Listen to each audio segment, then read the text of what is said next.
Okay, we're live. We're live. Welcome. Thank you for coming. Thank you guys for having me. It's our pleasure. It's You our wanna? pleasure. Would you like to introduce this special guest? Yes, this is Dan. He's a friend of ours for many, many years.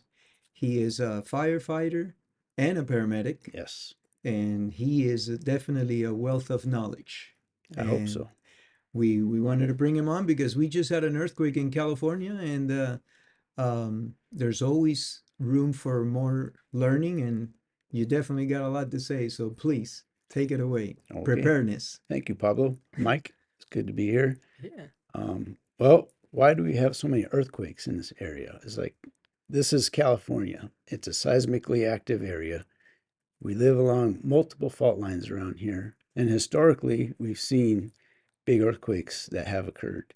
Our last big quake was a 7.9 in 1857, and they estimate that to be a 7.9. And that, because it hit in the Fort Tejon area around the Grapevine off the 5 freeway in that area, Mm-hmm. there's very little buildings at the time, 1857. So the damage was, pretty substantial to those residents who were living in the area. But that's a big earthquake. And that was along the San Andreas Fault. Okay. So since then, of course, the San Francisco earthquake of 1906, where we saw big devastation. They lost the majority of the city, and a majority of that damage was a result of fires. Fires, right? So we can always expect fires to be a subsequent phenomenon after a big earthquake. Um, you know, Okay. back then they had oil lamps, I'm sure, and the electrical codes were not up to par, as well as the gas lines. So that's So when I think firefighter, which how long have you been a firefighter for, Dan? uh, I've been a paramedic since 1992, Okay. and I've been a volunteer firefighter after that. And then my current position with the local fire department, I've been on since 2000. Okay. Okay. So long time. So is because with firefighter, I think fire, but you're opening with earthquake safety. And what is there something that we're lacking, like in terms of our infrastructure here in Los Angeles and whatnot, in terms of earthquake preparedness? Well, all those weaknesses expose themselves after a disaster. Okay. We had the Northridge quake in 1994, Yeah. and that exposed a lot of weak structures. The apartments that sandwiched down and collapsed on themselves were those with parking under the building. So you're missing a wall. You only have posts under the underground parking, and those things rocked and sandwiched down. Oh, okay. Um, Also, you have the same issue with garage doors in a garage. So if you have a residence over a parking garage, Yeah, s- condos, very common. similar experience can be expected where you lack that structural integrity of that wall where the opening exists. So the local earthquakes that we have around here, like the Northridge quake, we have so many fault lines underneath us, and that was a pretty substantial earthquake to the area. It was focused right under Reseda, and so a lot of the damage was done right there. When we have 1992, we had the Landers quake, which was a pretty significant quake. It was a 7.3, but out there in the desert again, you Right. have low population, so the damage was not as substantial. Um, the Northridge quake is an eye opener, and we have the San Andreas Fault, which is just behind our San Gabriel Mountains here. Right. On this side of it, we have the Sierra Madre Fault. We have the Whittier Narrows Fault, where that earthquake occurred. We have the Newport Inglewood Fault, which stretches from Newport Beach up to the Beverly Hills area. And that one can produce substantial damage. So why is a fault so important for, like, I'm not too familiar with why these faults are so dangerous. So we live on the Ring of Fire, it's called, the Pacific Rim. Comes along from South America, Chile, up to the North American coast, around Alaska, through Japan, and through the Indonesian islands. This is in the ocean. On Yeah, it's called the Ring of Fire. The Ring It's of Fire. running along the continents and under the ocean. So geologically, we have seafloor spreading that occurs, Okay. and it pushes the Pacific plate, in our case, against the North American plate. So as these two, it's plate tectonics. So as these two land masses move against each other, creating pressure from seafloor splitting, sometimes they go under, which is called subduction, and sometimes they laterally move, slip fault. Got it. So around here, San Andreas is more of a slip fault. So the motion's going to be sideways.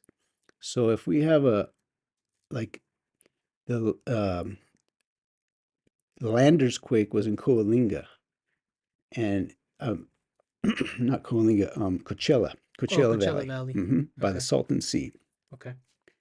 So that's where the San Andreas fault terminates. It kind of splinters out into multiple faults down there. But that San Andreas section, depending on the amount of fault that moves, that's the duration of our shaking. Because from Coachella all the way up California to the Mendocino Cape is a 700-mile fault line, San Andreas. Wow. But each earthquake is only a small amount of that fault moving. It's not the whole thing. Right. And I'm sorry to interrupt you, but you said that earlier today, you said that the San Andreas Fault has like pipelines that are near it or something, and there are water. Yeah, Can our aqueducts, our supply for California, for Los Angeles area, we have 4 aqueducts that supply water to us. okay. All 4 of them cross different faults. All 4 of them cross different fault lines. Right. Some of them the San Andreas fault. So in other words, all the water that supply California are on top of fault lines. Yes. Yes, we have faults everywhere. Fault lines are everywhere. Some more significant than others. Depending on the length of the movement, that's the duration of our shake. So if we have a 200-mile stretch of fault moving, that's going to shake a lot longer than like the Northridge quake, which was about a 10-mile stretch of fault. But that was not the San Andreas fault. That was a different fault line. That was the Newport Inglewood fault that caused that. So if we have a significant movement along the San Andreas fault, then we can expect, that's what we call the big one.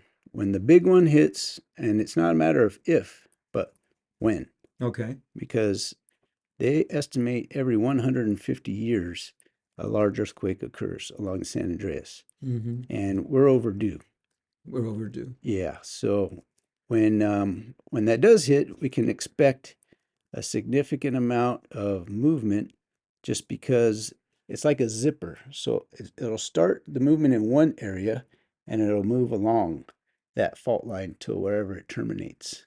So there are 2 ways of, there are wavelengths that are emitted when that energy is released because you have all this tension built up and then it finally moves. Right. So the first thing, if you ever look at a seismograph, it looks very squiggly, right? So the Mhm. first waves that hit us are the compression waves. It's called P waves, the primary waves. And those will go along. And then the S waves are the big waving The ones. And undulating. that's the big one, right? And the way they can tell how far the earthquake started is the P waves are, for every 1 second, it's about 5 miles. So if it's, a 3-second interval, then they know it's 15 miles away. And the P waves are very hard to detect. Sometimes you just barely feel them. Animals can be sensitive to them. And Right. they'll jump up and get out of the way, and then Yeah, you'll I've seen feel in the S areas waves. where dogs start getting a little Right, restless, this and that, and because then they it feel the hits. P waves first. Okay. And then when the S waves hit, those are the big ones. Those are the waves. It's kind of like when you get a hose and you shake it, and you Those see are the that ones that cause little the pattern. more Yeah. damage. And on a significant stretch of fault, we're going to be shaking for a long time. Could be 40 seconds, could be Wow. a minute. And that's where we got to take the precautions of what to do. So how can we prepare So as in average people out there? yeah, we always think, oh yeah, I'll put together an earthquake kit, maybe tomorrow. But what happens if it happens this afternoon? Right. We've done what we can, and if we can prepare ourselves, then we're ready. And that'll give you a good state of mind and to know that at least you have somewhat prepared for it. The things that we have to expect are discontinuation of the infrastructure that we're aware of. If we're on the road, we can expect the possibility of bridges collapsing, of power lines dropping, trees dropping branches onto the roadway, even buildings collapsing and the debris blocking the roadway. We can expect an interruption of electricity. We've had a recent experience with blackouts, so we had a little Today. practice run, and you got to know, are we prepared? Are those flashlight batteries good to go? Right. Do I have extras? Yeah. You got to know if you are driving, you're depending on your phone for Google Map. Well, what if the whole network goes down and you don't have that option? Mm. Do you have a paper map? Do you know your way around if your road's blocked and now you got to reroute through some area that you may not be familiar with, right? Right. The water, like we talked about, aqueducts could be interrupted, or an underground main might break. Now you don't have water. Are you prepared in that regard? Sometimes when the water mains break, right next to them is a sewer line, so now the water might be contaminated. So we have to consider that as well. Jeez. Rail That's scary. service, the metro rail, if you ride Yeah. the metro to work, that's dependent upon electricity to run. Now, if we don't have power, you're going to have to find an alternative way to get home. Correct. That's why I recommend have a go bag in your car. And a go bag in your car not only includes some food, like we talk about protein bars, definitely water. You want to have water. Water, yeah. An earthquake scenario, you want to think about a gallon per person per day is a good rule of thumb. A gallon per person per day. Mhm. Okay. And having food that's non-perishable, so you can store it in your bag for a while. Also having the good shoes. You want to have a sturdy pair of shoes. Let's say you're going to work and you're in your dress shoes. Yeah.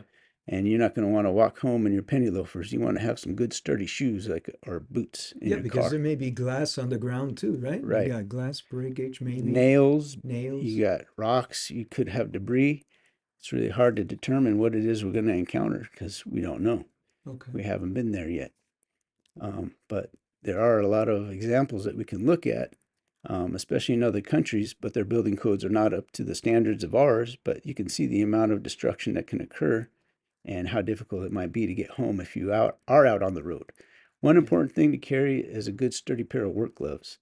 Work gloves are going to save your hands when you have to remove debris. Mhm.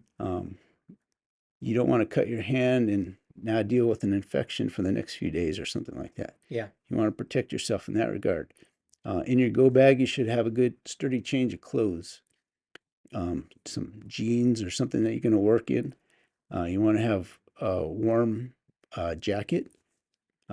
If it's a day like today, you never know what's going to happen. You want to have something that's waterproof. Yeah. One thing that I recommend is one of those lawn bags, a trash bag. That thing can double as a poncho. You just poke a hole in it, and that thing will save you. Because once you're wet, it's really hard to stay warm. Also, in your car, having an axe. I have a small axe in my car and a small foldable saw. So if there's trees in the way, that you can clear your way out so you're not trapped.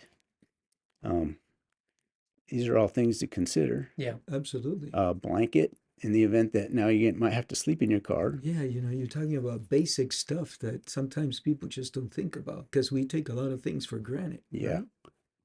Yeah. So that's if you're on the road. Right. You also mentioned a scenario. There's pretty much three scenarios. You're at work, Mm-hmm. you're at home, or on the road, right? Right. So if you're at home, let's say you're in bed, one important thing to do is have an idea of your surroundings. Do you have a heavy mirror hanging over your bed, something that could fall down and cause damage or injury to you? You definitely want to be aware of what is around your room. You want to have a pair of shoes near your bed so that in the event that the shaking does occur and knocks over your lamp, breaks a light bulb, any glass that could fall on the ground causes a lot of injuries. That's what a majority of the earthquake injuries come from broken glass and Oh, people wow. walking on them. What about windows? Is that a danger in terms of breaking window? Well, it can be. Yeah, absolutely. And so another thing, if you're at home, if you're in bed stay in bed, just roll over and cover your back of your neck. Um, if you're like, say, in the kitchen, you want to stay away from cupboards where dishes might open up and fall out of you. Yeah. You want to be aware of bookshelves. Steer clear of any objects that might topple over and injure you. Um, Like what, a china cabinet. right? China cabinet or a grandfather clock or, you know, Yeah. anything that's tall that could topple over. Fall over. Um, what you want to do is get close to something like if you have a table that's wood and not glass, get underneath the table, hold on to it, and cover your neck. The thing is that if we do get a big shaker, it can knock you over because this is going to be like somebody shaking you around. So it's going to be hard to stand up. So your best bet is to either sit down, get on your hands and knees, crawl under something hard, and protect yourself. Yeah, like you don't want to get under a glass table. Absolutely. Yeah, that would definitely be a bad contraindication of And survival. and you mentioned, before we were told get in under the door frame. That's That not a thing that's anymore. not so much a thing anymore because some door frames may fail. Some of the buildings are not built to withstand this type of a shake. Which brings us to the other uh, scenarios. Know the construction of your home. Mm. Is your home a older house that might not have earthquake retrofitting, or is it a newer home that is built to withstand an earthquake? If you look at our homes in Southern California, they're all wood frame stucco homes Yeah.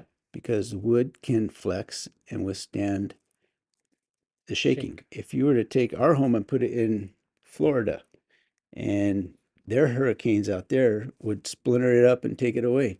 They build their homes with cinder block and concrete to withstand the winds. But if you take one of their homes over here, that's going to crumble. It's going to break. It doesn't flex. A lot of our homes were changed after the 1933 Long Beach earthquake. They changed the requirements of existing buildings. We consider those pre-33 buildings that a lot of them had to have their giant facades reduced in size because the brick facade on the top of the building was toppling down onto the sidewalk below. That happened quite a bit. And that had to be addressed, as Mm. well as the brick buildings that have the deep inset windows that you identify as a pre-33 building. They all have earthquake retrofitting. You can see the little diamond metal plates on the outside where they have ties going through to reinforce the building and help it withstand shaking. A lot of them have metal I-beams inside as well, retrofitting them. Okay. I-beam does that go across? Like, It goes everywhere. You'll see them even X's in the oh, window, okay, inside, on the inside, got it. creating reinforced skeleton for that building that. Interesting. You also said be aware of the situation in your home. So, for example, getting back to, because if you have children, right, and everybody has a different need. For example, if you have elderly folk as opposed to children, you also, if you have animals like dogs, horses, everything has a different game plan, right? Mm-hmm. But you had mentioned, like, for example, a china cabinet, you can secure it, you can screw on Velcro and stuff, hold on to it, but you have to do it to the 2x4, not to the, right? Yeah, there's different means of securing uh, book bookshelves or large items like that.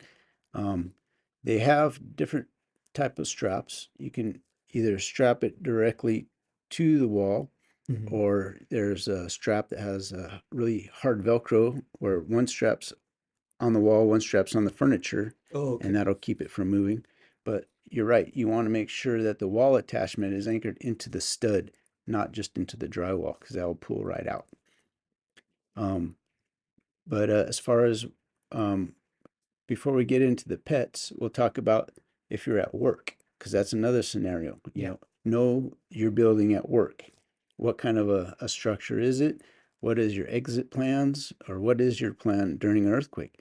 A lot of computers um, are required to be secured, also with Velcro. Printers, anything heavy should be secured because when you have that amount of shaking, things are going to fly around the room. File cabinets, Well, So you have to know at work, are you going to go under your desk? Is that a safe spot? You want to have someplace, the last thing you want to do is run outside because a lot of people have been killed by running outside and being hit with falling debris, especially if you're in an area where high rises, those buildings are built to flex, but the facade on the outside, you can still lose glass or sure. some of the marble. So you don't want to just run outside blindly. Um, in the office building itself, have a evacuation plan or a strategy in place. Not, it's just kind of like a fire drill, but earthquake drill. Earthquake drill, you're not going to go running outside because it's happening now. We have no warning. You have to take action immediately. So those are kind of situational awareness you want to develop ahead of time, Mm. like right now. Say, okay, if I was in my home, what would I do if it started shaking? There are different needs. You have elderly people in the home. You have babies in the home. You want to definitely make sure their rooms are clear of potentially falling objects. Yeah. Take those type of precautions and just situational awareness. Just walking around your home and look at things that could topple over. Not only topple on top of you, but fall, break, and create broken glass, which is causing another hazard now. Right, Okay. right. There's things like earthquake putty that you can put under vases. That's designed to hold it in place so it doesn't just topple over easily. Um, So So, basically having a game plan, sorry, it's extremely important because, like when something's happening like an earthquake, a fire, um, one of these things that occur, from Mother Nature, right? Um, if you don't have your game plan worked out and if you don't practice it and if you don't visit it, you know, you get rattled up. You might not be able to follow it, to the T like you had planned originally. right. You need to work on your game plan. You need to keep it in mind, review it. One good thing to do is not only have a go bag in your car, but have some supplies at home. Hmm. Okay. So ideally, you want to have enough food and water to supply your family for 3 days. And now we'll talk about the pets too, because you don't want to exclude the pets. You have to have enough pet food on hand um, to last to supply for them. One of the things that I encourage my family to do, and it's a good idea, excuse me, on your in your vehicle, is never let the gas go below half a tank. mm, Treat I'm guilty of that. half like it's empty. Okay. Okay, because you never know when it hits. You're going to be somewhere, and if the power's down, you're not going to be able to fuel up. You're not going to be able to use your ATM card. You want to keep some cash, on hand, small denominations, because it might be hard breaking a 20 if everybody's using large bills, in order to buy some food Well, or simple whatever it stuff is like you that. need. Yeah, Cash is almost non-existent to my my right, generation and under. Nobody right, uses cash. It's Venmo. It's credit right. cards. And It's and that dependency on the cell phone yeah. is going to be exposing itself when you don't have a cell phone, when you don't have the Google map, when you don't have the ability to pay or look what's happening or even call. If earthquake happens and you're not with your family, one good thing to do is to send a quick text, I'm okay. Don't put a long story, pictures, or a lot of data. Just say, I'm okay. So that you can get it out before it becomes inundated, as it will, with everybody texting and talking at the same time. Because your family will never get it. They they may get that one if you just shoot that little No, small right, text right right. out, But I but mean, if you put pictures, look what happened, I'm near here, whatever. it's Just, I'm gonna, okay. yeah, you're clogging up the system that's already gonna be inundated. It's Inundated. like a highway and everybody's getting on that highway at the same time. Yes, clogged up, Yeah. stopped. hmm Um, Okay. and then back to the home and preparation for your home, because fires are a major subsequent factor to deal with after an earthquake. You want to have multiple fire extinguishers in your home, and people need to be aware of how to use them. Look at them, talk about it. You pull the ring out, aim the hose, you shoot at the base of the fire. Make sure everybody's familiar with where they are, and make sure that needle's in the green. because after a few years, you have to keep an eye on it. So I had a, oh, sorry, go I ahead. was going to say that the fire department is going to be inundated. You want to talk about inundation? That's going to be something that you cannot depend on a fire department responding to your particular home because there's going to be a lot going on during a fire, during an earthquake. Yeah. And the fires that happened during the civil unrest in 1992, they were passing up fires to go to fires. They had to triage fires because of the amount. The And most urgent one gets the yeah, treatment. So Wow. personally, I know very little people that have a fire extinguisher in their home, but let's say they do, great. For those that don't, and there's a fire, can you explain, like, from what I understand, you said at the fire at the base, right? Water or hmm woodwork, but what if it's like a an oil fire or okay. Most extinguishers are ABC, which is able to do wood, paper, oil, and electrical. okay, But in the event that you do not have a fire extinguisher, um, shovel and dirt is a good extinguisher to smother out a fire. okay, If you have water still flowing, water availability, then buckets of water towards the base of the fire, okay, just like the old days of bucket brigade, and the trick is to address those fires as quickly as possible to avoid them from growing. okay. Once they grow, and if this earthquake hits during Santa Ana winds, God forbid, that will definitely add to the catastrophes here because Santa Ana winds will increase the spread of embers to the hillsides, to neighboring homes, up in the eaves, and that's a whole different ballgame that we've dealt with before. So You know, a kitchen fire, real quick, going back to like a kitchen fire that's oil, hmm you can throw water at that? No, your No, your best bet is to smother it. with So, dirt. well, if you're in the kitchen, if you have some a a wet towel, towel, yeah, a Oh, wet towel or towel. something. You're not gonna throw dirt. yeah, no, It, I'm it, thinking that. yeah, no, I'm talking about if you have a fire that's growing in your home, you Yeah, can get a shovel and throw dirt yeah. on it, or in your yard even. But with oil, you don't want to use water, right? Right, Okay, You okay. a wet towel. right. You want to take the oxygen away from it, so because the oxygen is what's feeding the fire. Yeah, or a You dry towel even will work. a dry Yeah, towel? Oh, really? Oh, as okay. long as you're smothering it and preventing the flames from growing and removing it from the heat source. If it's oil, like in a cooking pan, of course, and you want to once you smother it, carry it away. There's there's the ability for it to spill and burn somebody. Yeah. So Yeah, you you want have to to. be very careful of that. A lot of this falls under common sense to a certain extent, and there's a learning factor here too, because hmm a lot of these basic things are so important. Yeah, And I'm here to tell you, because of what happened today, that your game plan, you have to practice your game plan. Okay? that's the whole thing. If you go over the things that you have and talk about the things you're going to do, you don't panic as much when Okay. something happens, Yeah. when the big one hits, when a fire breaks out. Right. You know, are your smoke alarms, are they up to par? Do you have your batteries changed? Every time we move the clocks forward or back, every 6 months, you should be changing the batteries in your smoke detector. Mm. Some of them have a 10-year lithium battery that you don't need to change, but just be aware of what you do have and make sure that if you have small children, test it. There's a button you can push and let them know what it sounds like so they can be familiar with it. A lot of kids can see firemen at the fire station and they know what they look like, but when we're in our gear and our breathing apparatus, it can be scary to a kid, especially in a situation where they're already through a traumatic event. So it's important for them to know that we're here to help. And, just because we look different, it's still us.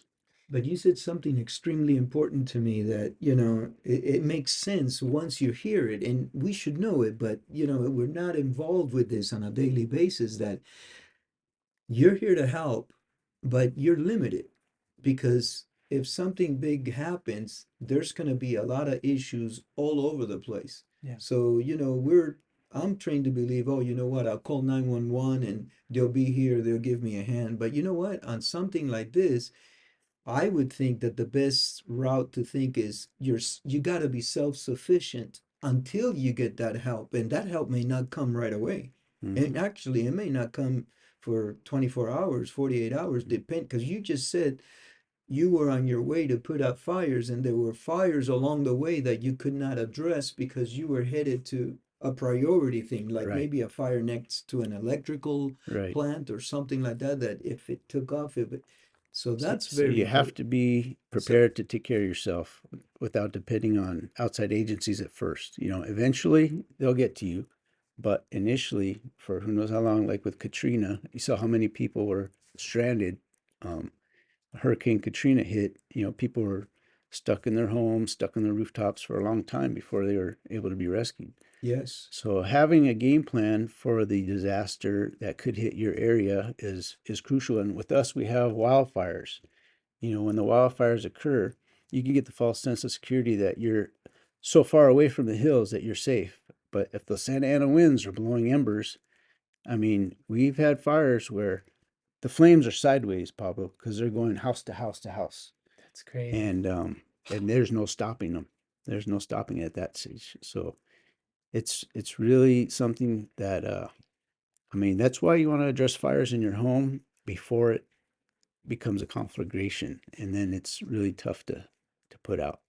And in preparing yourself for a disaster, you know, we'll talk about some of the things that you can have, you know, in your go kit or in your home kit.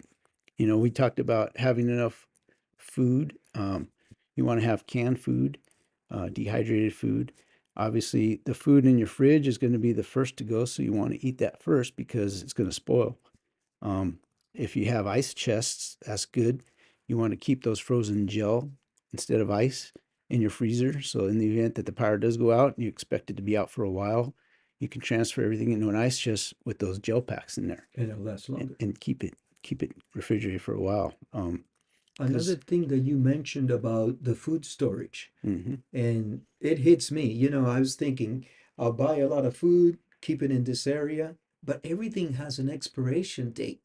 And so you said, look, it's good for you to buy something for preparedness, whether it be earthquake, whatever, fires, and so forth, and rotate it.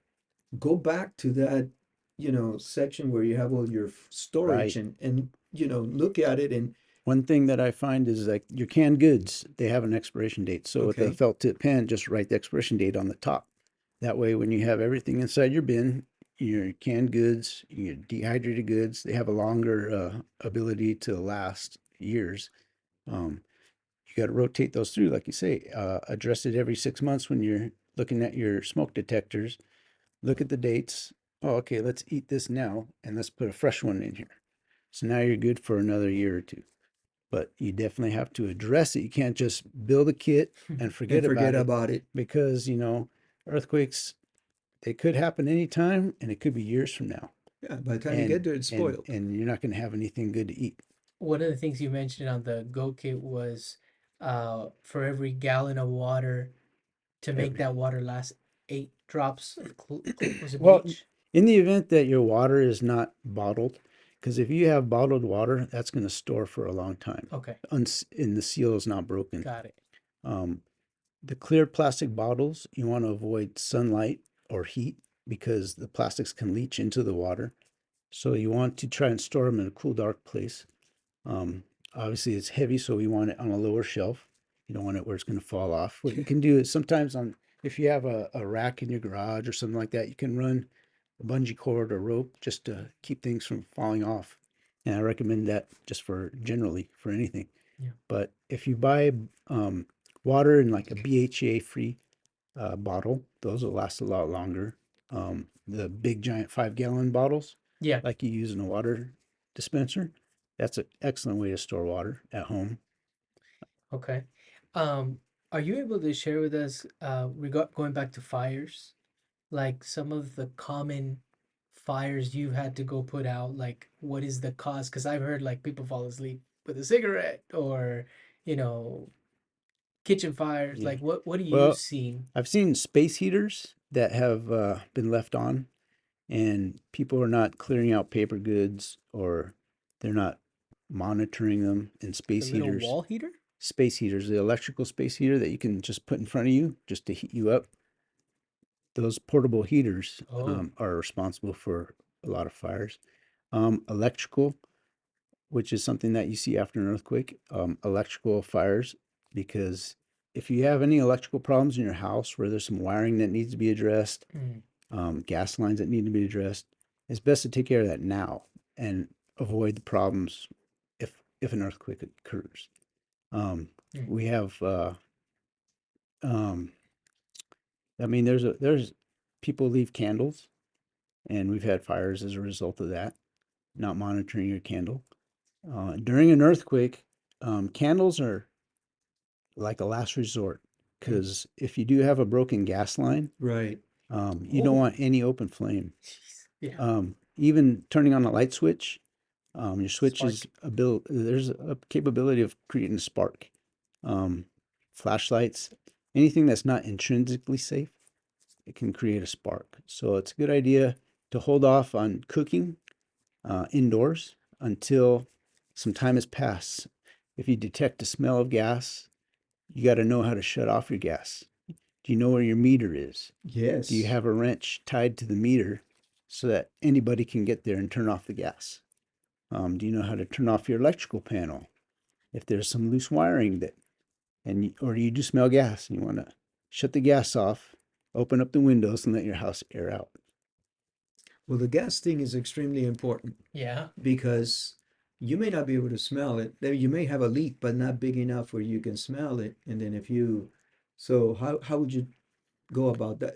Everybody in the family should know where the gas line is so to be able to turn it off and have a wrench near it too, because Yeah, what? there's wrenches available. It's just a flat piece of metal with a slot, Yeah. and that's all you need to turn it that 90 degrees to shut it off. Everybody should whoever's capable should know where the gas meter is and know how to turn it off.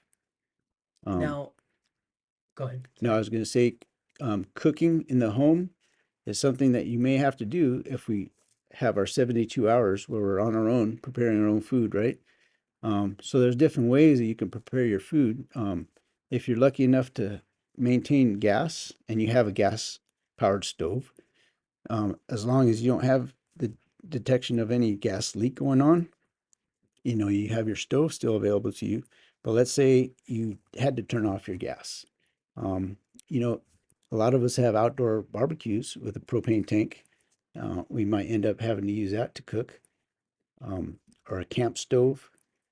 The little cans of sterno that Right. you can cook over those, and having some of those inside of your ready kit is a good idea. Okay. One of the things that is very important for your personal ready kits, like I said, was gloves, sturdy gloves, change of clothes, but also medications. Um, People need medications. So if we're unable to get to the pharmacy for a while, it's a good idea to have additional extra medication. Sometimes you can, even if you have to ask your doctor, hey, this is something I'm concerned about. I just want to have, 3 more days. If you can prescribe that to me, I'm sure they won't have a problem with that. But at the same time, you have to monitor the expiration date and rotate those. Sure. Is carbon monoxide also something to be considered? Oh, absolutely. One of the things you do not want to do is light a charcoal barbecue inside the home. Now, as obvious as that may seem, we've had problems where people have cooked in their home with a charcoal barbecue and died of carbon monoxide poisoning. Um, that is something you got to be careful of. Anytime you're cooking with flame, like even your stoves, Yeah. have windows open so you can provide some air. So So carbon monoxide is definitely something. So a lot of your smoke detectors have a carbon monoxide detector, and mhm. that should be part of part of your program as well. And you mentioned previously before we started fireplaces. Like if you're gonna use that as a source of heat, you got to make sure you get that what swept serviced. Yeah, your fireplace should be in good condition. It's just like everything that we're gonna prepare ourselves for here, Mike. We want to make sure our car is in good operating condition. Mm-hmm. We want to make sure our building is in good standing structure. We don't have things that need to be addressed that we've been putting off. Make sure that the integrity is there, and we're going to start from the top the chimney. The chimney should be secured if it's not earthquake retrofitted, because that could topple over and fall, and now you render your fireplace useless. Coming down, we want to make sure the televisions are secured. You know, if you have heavy televisions, they could fall down and injure people. Just like we were talking about bookcases, the same goes with the chandeliers. You know, they should be mounted properly so that they're not going to come out of the ceiling. Pictures on the wall should be into the stud. You can also get Velcro to attach those to the back of the wall. All the way down to, you know, the water dispenser. Anything that could move should be secured, because in that amount of shaking, you know, everything in the house is going to get rattled. So there's a very good opportunity for things to fall on top of people. Very good. Kind of more recently in Los Angeles, we had those fires along the 10 freeway. I don't know if you're familiar with those. Apparently they had to shut down the 10 freeway for, I think it took Yeah, 7 days or something. right. Um, it was that started by like homeless Well, or what burned was storage underneath that freeway bridge. okay. It was being rented out, and someone was storing pallets, wooden pallets Oh. there. So they had stacks and stacks of wood, so perfect fuel. And it what it did was they were concerned about the integrity of the concrete, because concrete is subject to spalling, where the moisture inside will actually explode and break potholes into the concrete.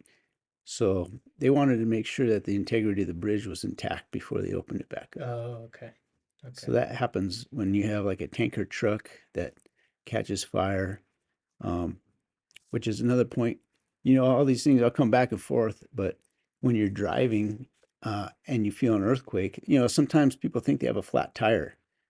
So one of the things you want to do is just pull over, and don't pull over on any underpass, because anything that's subject to collapse you want to avoid.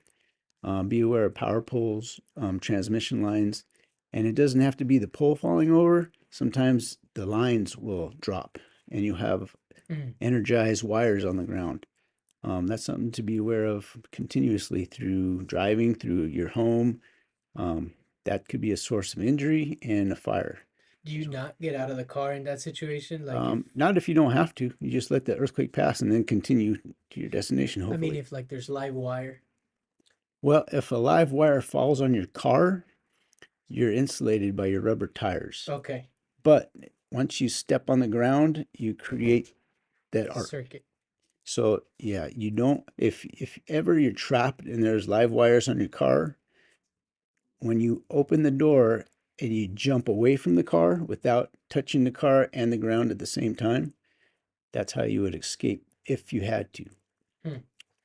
Yeah, what I've read about that is that if that were to happen, let's say you're in your car and a live wire falls on your car, what they recommend is you stay in there, at least you come down a bit, you stay in there because, like you said, your rubber tires are insulating you, okay? The only time you walk out, you come out of there is if your car catches on fire and you see smoke coming from the engine of your vehicle, that potentially could be a fire. And then you need to jump out. Right. Jump clear of it without touching the ground and the car at the same time. Exactly.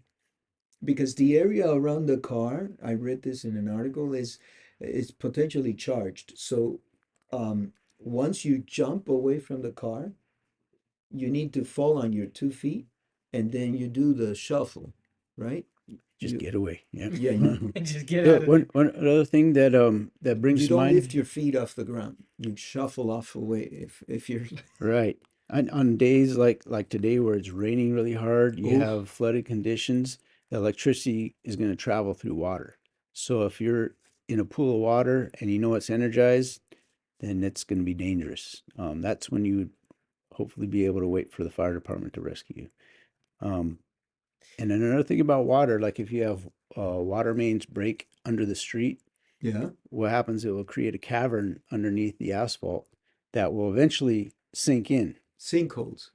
Right. Oh, But if you happen to be the unfortunate person driving over that before it falls in, that could be you. and you want to be able to get out of your car so you don't drown. When water mains break, sometimes it'll flood the entire street, and what was a ditch before now looks like a flat surface. So if you think you're pulling over the side of the road, you could fall into that ditch or walk into it. We've had people who have been sucked into the drains that go under the roadways because they weren't aware of how deep the water actually was. So being familiar with the terrain is very important before you go into any kind of water situation like that. If you can avoid it, of course you want to avoid it. But if you happen to be in that situation where you have to get out of your vehicle, you want to stay on the roadway and not off to the side in heavy waters like that. Wow, there's so much to learn, huh? There's a lot, and there's a lot of it, like you say, is common sense, but a lot of it we're not going to experience until we find the hardships of that experience. Like when we have a power outage, that's when we figure out, boy, I wish I had more batteries around here, More So flashlights. you want to have flashlights, the LED flashlights. You want to carry them with you if that's possible. Um, one of the things that they also recommend is a whistle. If you happen to be stuck inside of a collapsed structure, having that whistle ability to signal people on the outside that you're in there. Wow, You don't want to sit there yelling until your voice is gone. And now, when they do find you, you can't yell anymore because you have no more voice. that's Even if you have amazing. to, whistle like that, have Yeah. your natural born whistle. But you don't want to light matches or a lighter because you don't know if gas is leaking. If you're in a collapsed structure, um, you want to definitely be aware of your family members. You try to figure out where everybody's at. It's a good idea in both a fire situation, earthquake situation, is to prepare a meeting site. Have everybody say, okay, if a fire breaks out in our house, you have to climb out your window. We're all going to meet here in this one place, be it the driveway, the mailbox, whatever it may be. Just organize that and go over it every 6 months. When you have your little get together and you're going through your food expiration dates and smoke detectors.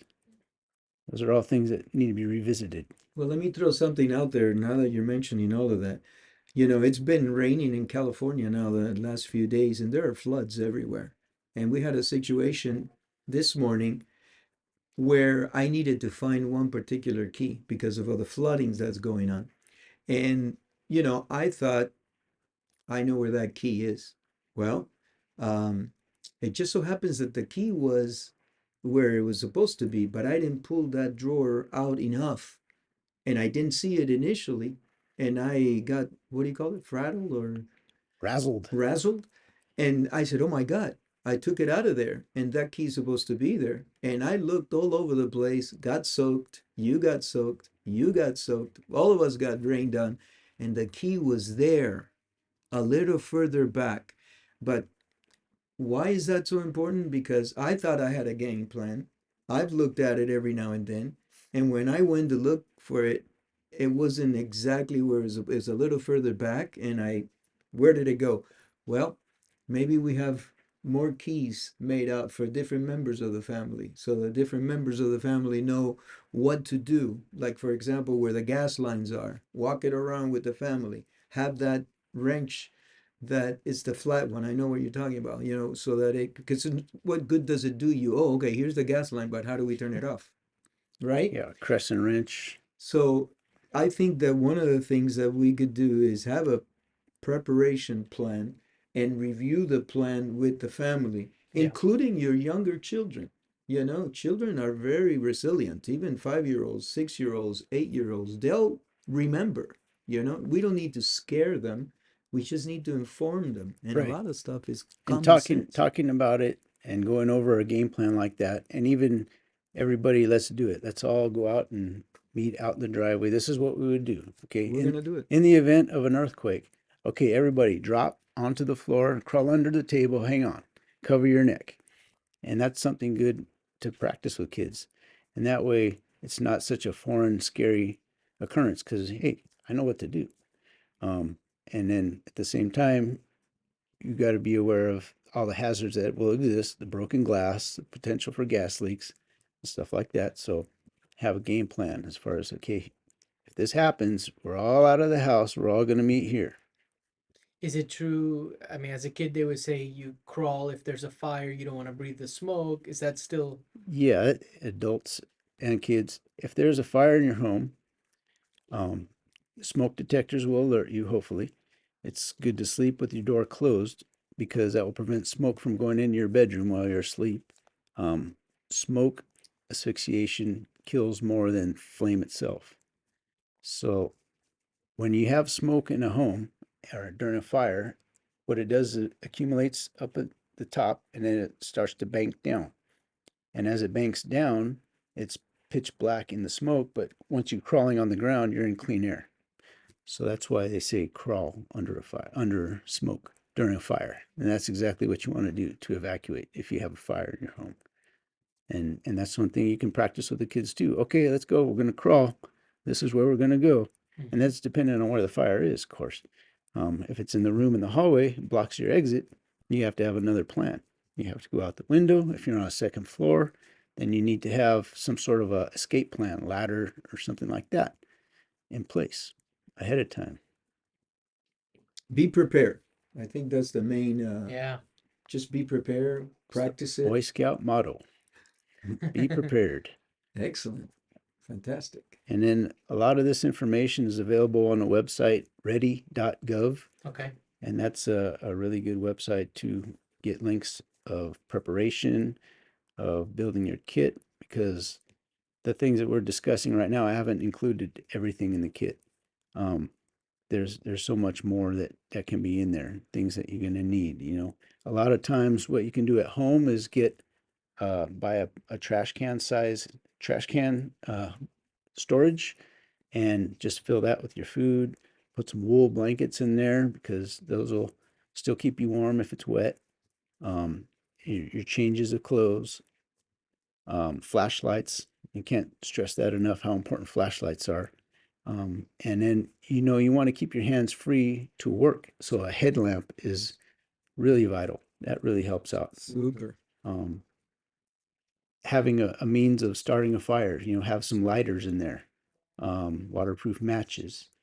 They have a ferrous flint that you can, start. But again, be aware of the potential for leaking gas. You don't want to do that inside the home. Right. Unless you're safe, unless it's clear. Absolutely excellent. Well, we'll link that website, ready.org, on the description. Ready.gov. Oh, ready.gov. Ready.gov. Yeah. On the description. And I think this was I know you're saying there's a lot more, but this is a really good introduction. Yeah, and having an earthquake like we recently did really brings it home that, hey, am I ready? Have I taken the steps that I know I should to get myself ready? And that's something that, do we have a generator in our home? That's A generator is a way that we can keep that refrigerator running and keep those lights running. Do we have, if we're there for days without that TV entertainment, do we have at least a book to read to keep us entertained? Do we have, the medications that we need? Do we have the first aid kit? Do we have, things that are really important, like duct tape, a tarp? These are things that really come into handy that you wouldn't think about. Crazy glue. If you have a cut, you can actually hold it closed and crazy glue it if it comes to that. There's so much that you can learn the more you explore. Yeah. And I urge people to further explore the contents of a Ready Kit, situational awareness. It's not the earthquake that kills most people. It's afterwards that they have trouble surviving. So that's where we need to prepare. excellent. Absolutely amazing. Anything else? Thank you for your time, Dan. Thank you for your service. Yeah, thank And- you for your and service. thank you for sharing with us these valuable tips. And I'll tell you, I'm not ready, but Yeah. this will be the beginning. Yeah. It's so easy to become complacent, My goodness. and procrastination is our enemy. Yep. So it's time to take steps. Well, from this morning, I was looking in the pantry and I've got all kinds of stuff that expired already. Yeah. No, that's something that is a regular practice at our home. We go through all the dates and Yeah, make sure, oh, let's eat this soon or toss this. How's this? Yeah, Yeah. So, absolutely. and definitely have enough food and water for 72 hours. For 72 hours. Yeah, because that help may not come right away because you're already overwhelmed with everything that's happening Right. all over the place. Right. You want to be able to take care of your family. Excellent. Thank you, Thank you, Dad. buddy. All right, guys. Can you hit that button right there?